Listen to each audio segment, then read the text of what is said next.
pamilya.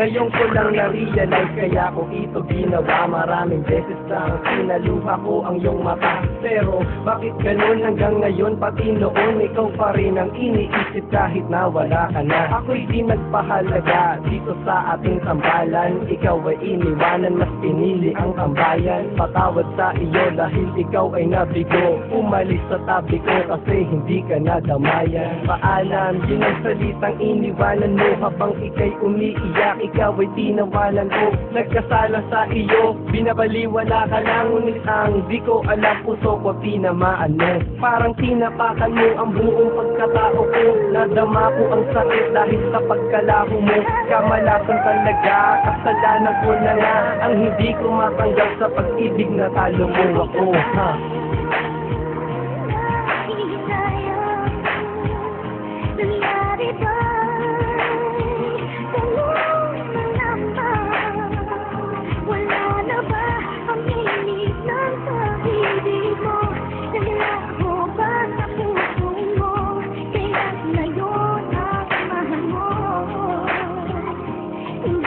Ako'y naging tanga, naging manhid din sa lahat. Sa lahat ng binigay mo ay hindi naging tapat. Binigay mo ang lahat para mapasaya ako.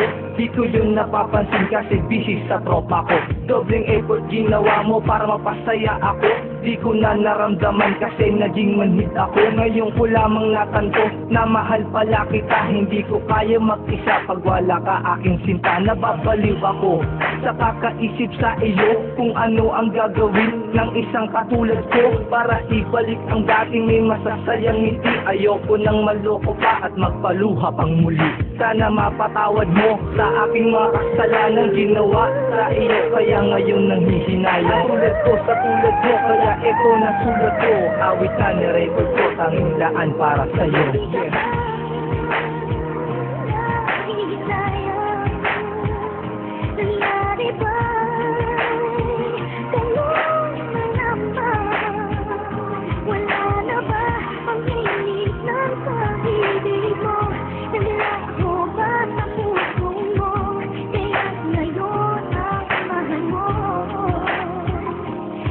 Bakit gano'n hanggang ngayon? Sakit ay di nawawala. Magmamahal ay napuna kung kailan pa wala ka na. Di ka binigyang halaga, bakit hindi ko napuna? Saka gusto ko makasama kailan meron ng iba. Tinatadhanin nagpasya na dapat ka na niyang kuhain. Naparehas ng pag-ibig, dapat ka nang palayain. Ang hindi ka para sa akin kung kaya ikay iniwan. Ang pagtulo ng mga luha, di na maalis ng muna. Kahit na anong pang-iwas ang sakit, wala nang luna. Indalangin ko pa rin ikaw ang makasama bukas. Iba ang puntang oras kahit konting panahon para muli pang makaahon sa aking pagkakabaon. Matawad sa lahat ng bagay kung naging manhid ako. Sa pagsasama mong pangarap na ako ang bumigo. Hanggang ngayon ay nagsisisi, dapat pinahalagahan para hindi na lang dinanas ang sayo ay manghinaya. Sana naman itong mawiting na iyong mapakinggan na ay magbalik ka na, pangako di nasasaktan.